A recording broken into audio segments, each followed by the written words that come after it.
Hi folks, we're Tacitus today, your pushback channel, and thank you for joining this audio live stream. In this essay, I'd like to talk about, this is a Bulgarian refugee, so this is like Southeast Europe, and these are the countries that they weren't well developed even before the communist, the Iron Curtain came down in the early 1990s, and they're largely a agricultural peasant economy in many ways. So they'd be, if you look at them in economic terms, they'd be at the bottom end of the middle ranking countries, I suppose, in terms of wealth. When the Iron Curtain came down, a lot of these people were gagging to get to the rich West with all the streets paved with gold and so on. Very much part of their imagination. Now, you had, in order to get by, you had to be a cheap, sleazy hustler in the communist world, and if you wanted to do well, you had to be an expert liar, a deceiver, a cheater, and so on. But it's very much that way in that part of the world, even in sort of 1880s, 1890s Europe. English engineers, British engineers were going to those places to help build bridges and roads and dams and whatever.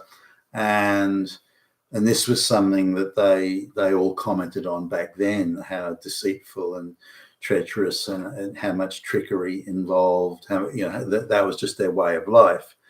And it was a very low trust society back then, and has continued to the present day.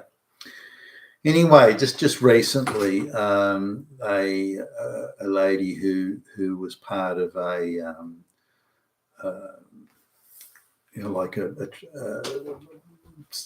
came across her during this project we had, and then I bumped into her and she started chatting to my wife and sort of thing. So, so I got to know her, not well, but well enough where we can all get together and have a coffee sort of thing. She goes through boyfriends quicker than I change my underwear, so you never know who's going to be there. But she we're having sort of a coffee one day, and then she says she's no idea, she's no idea. We're talking economics. She's no idea how Australia could become a rich country. She says because everyone's so naive and gullible, and they can easily be, they believe any lie you tell them. You can cheat them out of anything, and this she includes, the immigration authorities, employers, potential boyfriends. So I wouldn't rate her as hot. She's not bad looking, I suppose, but she's got that East European sort of rat cunning, deceitful look that's almost permanently etched into her face. So I go, ooh, I'd steer clear of somebody like that. And she's still got quite an East European accent. Some men may find that exotic. I don't know, but she was talking about this. Now, here's the interesting sort of thing. She has no concept or frame of reference of a high trust society. She can't even comprehend it. I mean, to her, it's not possible such a thing could even exist, a high trust society. So the natural baseline standard for the world is you trick and deceive others. And if they're dumb enough to believe your lies, then that's their fault. It also means that you're a kick-ass sort of dude. If you're good at deceiving other people and taking things from them without them realizing you're taking it, then you're someone. Whoa, hey, I'm a heavy hitter, and they're just so stupid that if you can disenfranchise them that easily, then they didn't deserve anything in the first place. A fool and his money and all this type of stuff. So that's her understanding of things. So she claims that she's lied to the immigration authorities and got away with it, but that's not her fault. If they're stupid enough to believe her lies, then that's their fault, not hers. So there's no frame of reference for her being in the wrong for telling lies and putting false information on a form, filling it out and so on. She said, no, I haven't done anything wrong. They're stupid for believing it.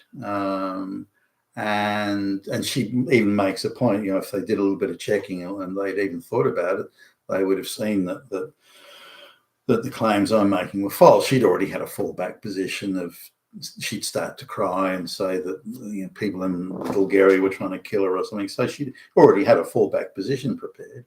But even that, she was ready. She'd only trot out bullshit like that on the basis that she could, these stupid Western Australians would believe it. And she can get away with telling these lies without any repercussions. And she points out, I could never tell these sort of lies in Bulgaria. I'd never get away with it.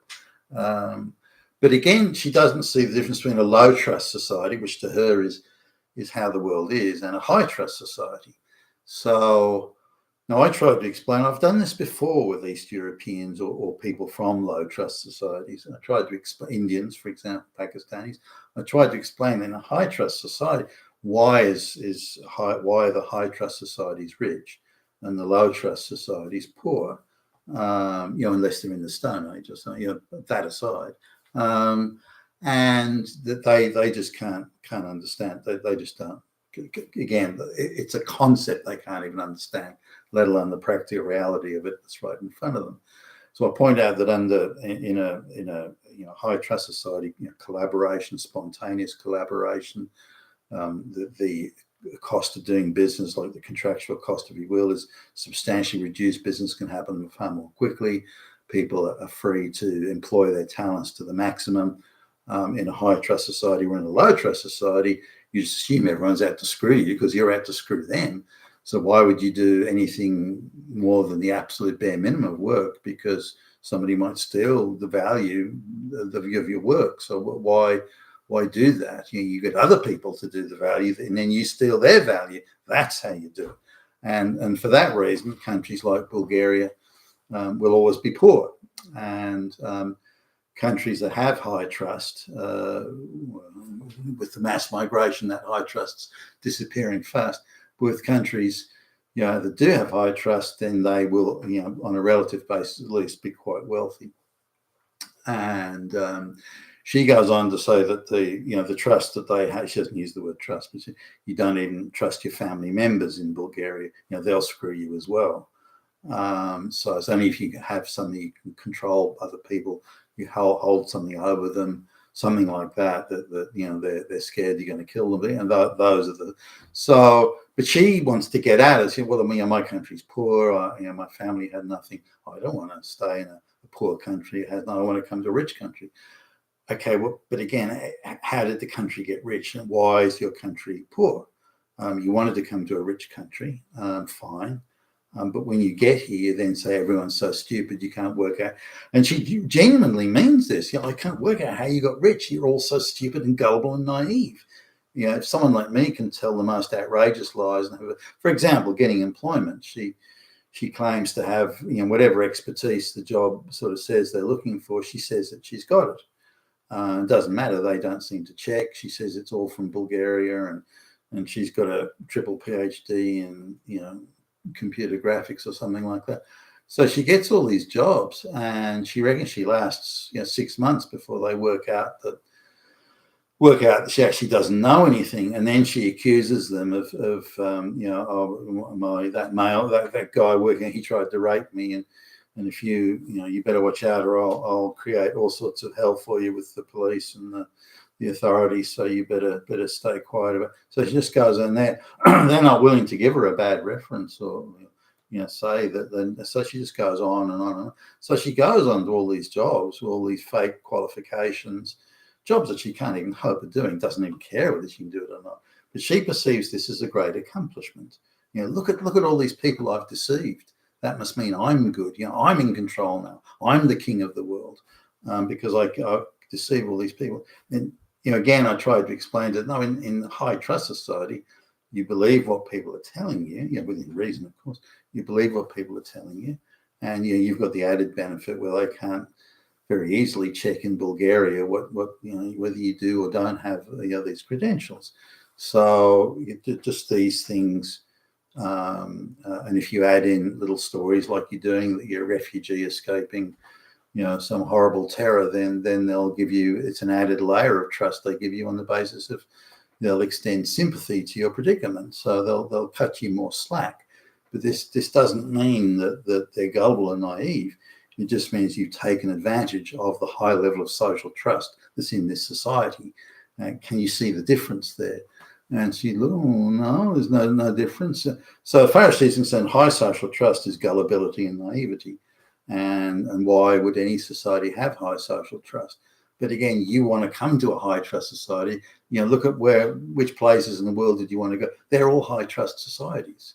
They're all white, Western, high trust, wealthy, rich, high trust societies. Do you think that's an accident? You've chosen those countries. And you're coming from a low trust country, which is poor. But I don't think I changed her thinking. She's sticking pretty doggedly to the fact that all Australians are idiots and gullible, naive, and they deserve that because they believe her lies, and she gets by the only way she can get by. She doesn't know how to do anything else other than to tell lies to get by. Now, this will catch up with her at some point, but I don't doubt that it'll go through a painful phase where she accuses male colleagues of raping. And also, she'll use any trick she can. And for the most part, she'll get believed. Now, something else that sort of was interesting that she said, look, you people have got, gender and racial quotas in a lot of companies. So she readily admits she's got jobs because she satisfies the race gender quota. She'll happily say she's a lesbian if she thinks it'll get her a job. She's no qualms at all about that. or that her father was a black lesbian or something. She's got no qualms about gaming the system to get what she wants and to avoid accountability. So she points that out as well. If your society is so crazy that it does those sorts of things, race, gender quotas and hiring and so on, then you've got to be crazy. And that's evidence, as far as she's concerned, that's evidence that you can't be a rich, justify, or you can't be a rich society if you're doing dumb things like that. Now, that actually I agreed with her on. That those sort of self-destructive things are tearing the West apart. This race, gender quota, hiring bullshit, DEI, and so it's tearing the West apart and it's costing gazillions in lost wealth and lost productivity. So on that point, she's accurate. She can't see how any country could be rich if it employs those sorts of idiotic policies. Hey, I agree with you on that one. But it shows how these third worlders cannot comprehend social trust, just cannot comprehend social trust.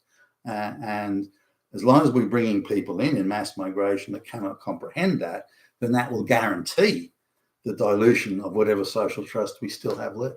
Giving a Tassus today your pushback challenge. Thank you for listening.